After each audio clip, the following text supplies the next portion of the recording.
There's been many a famous musician that's had their child born at home, but you can very rarely go to any of these houses. It's also even rarer that three massive literary figures were all born in the same house.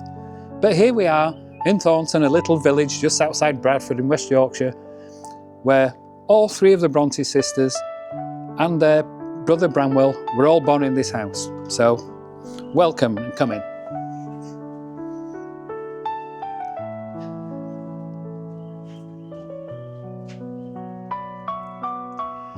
When the house was built in 1802, it was one of only 24 houses in this entire village, in a village now that has 7,000 houses. Wonderful freestanding house that all the way from here would have had a view down to the church. So when they arrived here, they already had 2 children, the youngest of which was baptised at the same church that Charlotte, Branwell, Emily and Anne were all baptised there. So this is where they lived until they was here for nearly 6 years, and then before they moved to Haworth.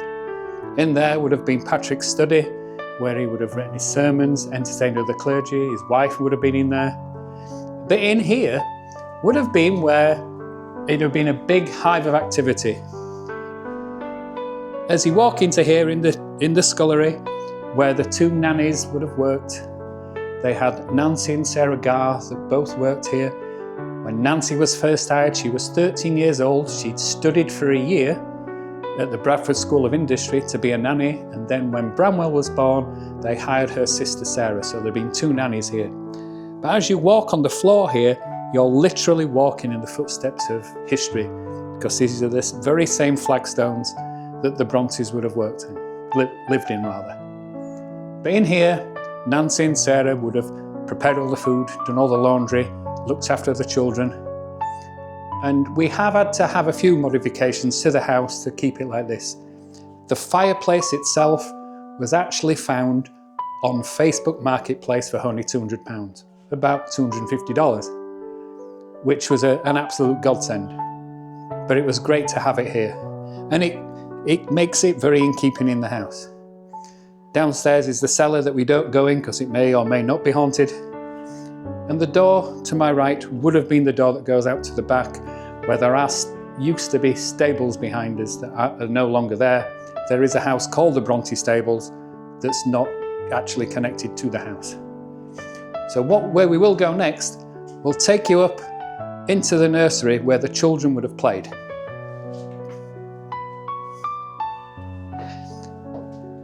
It was very rare for a house to have a stone staircase and a wooden staircase, but it was a parochial house owned by the church, and generally the stone staircases would have been used for the servants and the children. So everything in the house we have are antiques, but they're not relics, so people can interact with them. The nursing chair that I'm sitting in, rather than a rocking chair, has the particular unusual side panels so that when a woman was nursing a child, they had something to rest against. The bassinet in the corner is over 200 years old. So the room we're in now would have been where the children would have been entertained by the nannies Nancy and Sarah. They would have had one bed in there for the 2 of them to sleep in. And even the floor, the floor itself, as the colour changes. The ones furthest away from me on my right would have been the original floorboards that are over 225 years old. The wood beams we have in here are the originals that we've had to toughen with the wrought iron just to support them. So we do know that all the children would have played in here. Now possibly Anne Bronte, with her being the youngest, may have slept in here, because she was only 6 weeks old when they left here to go to Haworth. So there's every chance that she would have spent her night sleeping in here just so the other 5 children would have actually got to get some sleep.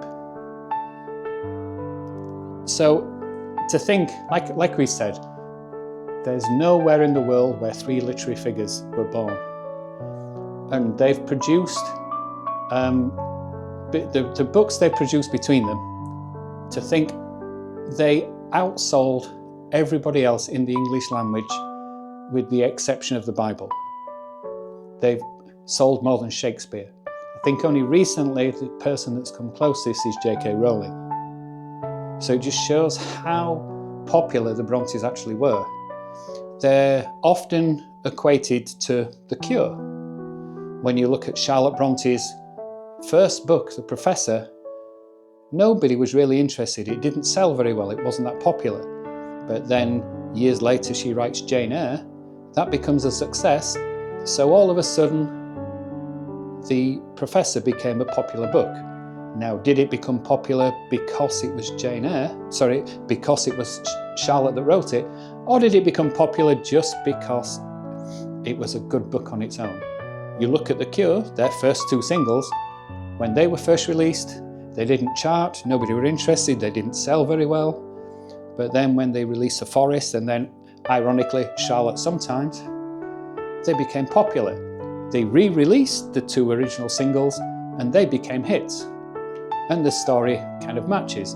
Were them two songs a success because they were good songs, or was it just because it was The Cure and people associated with it? So here we are, that you can compare music with literature. There's a lot of musicians that have been involved with music attributed to and influenced by the Brontes themselves. Famously Kate Bush with Wuthering Heights. And even The Mission wrote a song for Kate Bush that never happened, that they released themselves. And then Charlie X doing the soundtrack, which it's a very modern soundtrack to a very well done period drama, and the music fits surprisingly. So I recommend people, even if you don't want to watch the film, buy the album or read the book. Yes, the book is very, very different to the film, but that always is. As Anna Gibson, the manager here, has said, you can never get a true depiction of a film that comes from a book, because how people read is very different. It's that picture in the mind's eye. So there we have it. There's so much to see in this house, and you can now stay in the very room that they were born in, or you can even sleep in the room where they used to sleep. So if you ever want to come to the Bronte Birthplace here in Thornton, just outside Bradford, you can find it on Airbnb, you can find it on their own website, you can have guided tours done, or you can spend the night and have a coffee downstairs. So welcome one and welcome all. Thank you.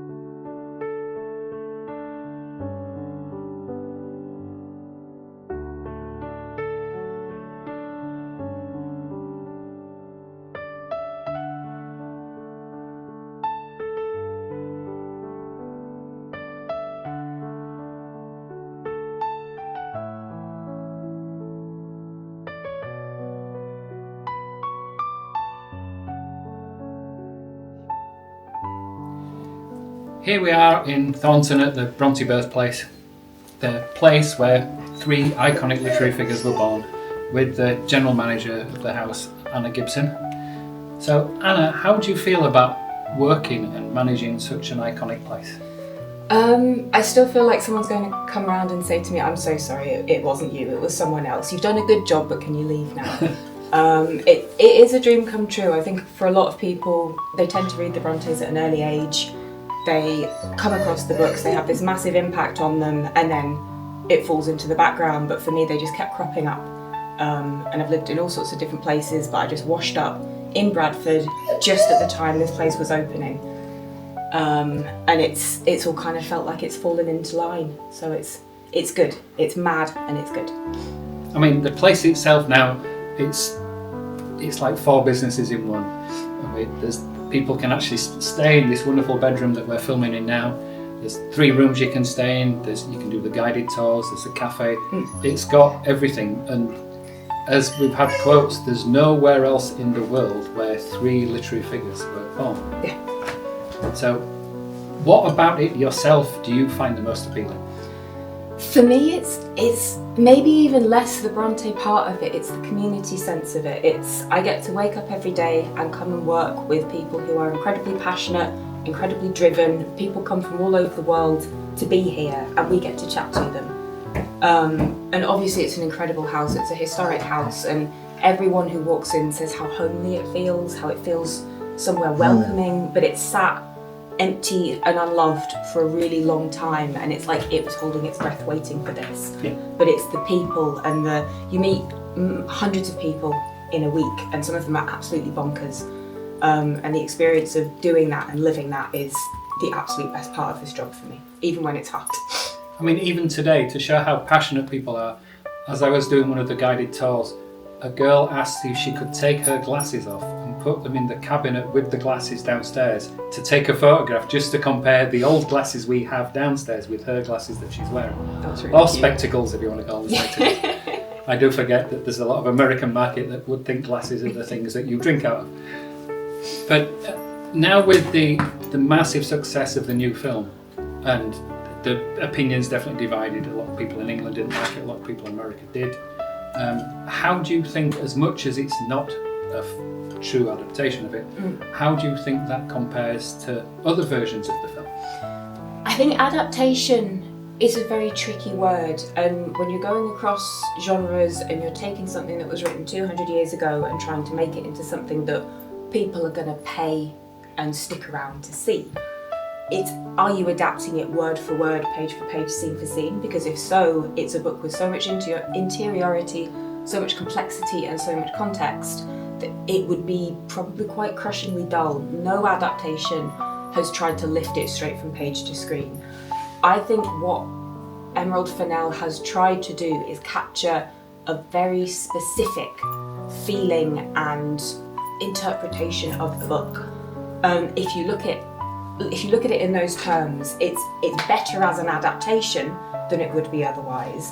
I don't know how far for me, it succeeded as a film. It's visually beautiful, the music's great, the costumes have got a lot going on, I even like the buildings, but as an adaptation, it picks one very specific part of the film and one very specific feeling and adapts that. And you've got some that cut off the entire second half of the book, as this one does, some that shave off characters, some that add parts in, some that change the framing narrative of Lockwood and Nellie, and all of these different things that are so difficult to get across on screen. And I wonder if she had tried to make this perfect, scene for scene recreation that engages with those themes that people are criticising her for not having engaged in, like race theme, class, real in-depth placement of Yorkshire, because it's such a Yorkshire book. Yeah. And to cut that part out of it for me was what I found hardest, even though I'm also an import to Yorkshire. I don't know. I think I've lost your question a little bit in there somewhere, but it is an interesting piece of film, and it's got us all talking about it. And it's got people, 1 million copies of the book have sold in the last month, so each and every one of those is going to go out and they're going to read it. They'll read it in a different way because of the way the film was framed if they saw that first. But they're reading it, they're engaging with it, and love it, hate it. It's a Marmite book that someone wrote after eating too much cheese before going to bed. Oh, definitely. I mean, one of the things, obviously, with me having a musical background, that I was surprised at when I saw who was going to do the music, and then when I heard the music, as I said to yourself after first seeing it, I was so impressed with the soundtrack. And now the new Wuthering Heights album has been released, so that there's going to be even more interest in it, particularly in the music industry. And I think that the music fit perfectly to say the music's not period music. So it's very modern music fitting in a period drama. And so I think that fits perfectly. I think it works really well. I think the music is very well adapted to it, but some people have called it a very long music video for Charlie's album, and to some extent a little bit.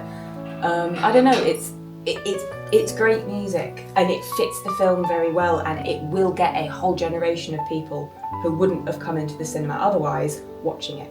And I love Charlie. Charlie's cool. I mean, like I said, we've had this conversation before, and how far it's very far removed from the book, and I think people that will buy the book to read it after watching the film may be surprised. in the same as we had the conversation with Les Miserables, that you've got to read a third of the book before the musical actually starts. I don't know what they're going to think about those 7 chapters set in the Paris sewers. You Yes, know what I mean? exactly. But so yeah, and you never know, they may do a sequel for the Wuthering Heights film, and it's not a plot spoiler that she dies at the end of the film, but she doesn't die at the end of the book. So you never know, there might be the ghost of Kathy coming out as I think the ghost of Kathy is in the entire thing, and yes, she cut out the iconic scene. But all of the Brontes are about being haunted and haunting, and all of Bronte mania, culture, tourism is about we are all desperately banging at that window asking them to haunt us all the time. And it's such a consistent theme throughout the Brontes and the books that the ghost isn't there, but the ghost is always there, and the ghost of every previous adaptation is there, and the ghost of Emily is there, standing in the corner wanting to go home. I mean, we joke about that here when doing the tours, the fact that people always ask if the place is haunted. And it's comical what things have happened whilst we've been doing the tours and whether or not it is actually haunted or not. But we will have to leave that with them. Before we go, is there anything, feel free to advertise the hell out of this place. So, if you've ever wanted to sleep in the only place you can where the Brontes have slept before, please come and join us here. We've got 3 beautiful rooms. Mark will talk your ear off for around 3 hours on the tour. 5-star reviews every time. It's a wonderful little place in the world that doesn't get the love it always deserves. And coming here and supporting us helps us keep alive. So please do. We'd love to see you. Thanks very much, Mark. Thank you.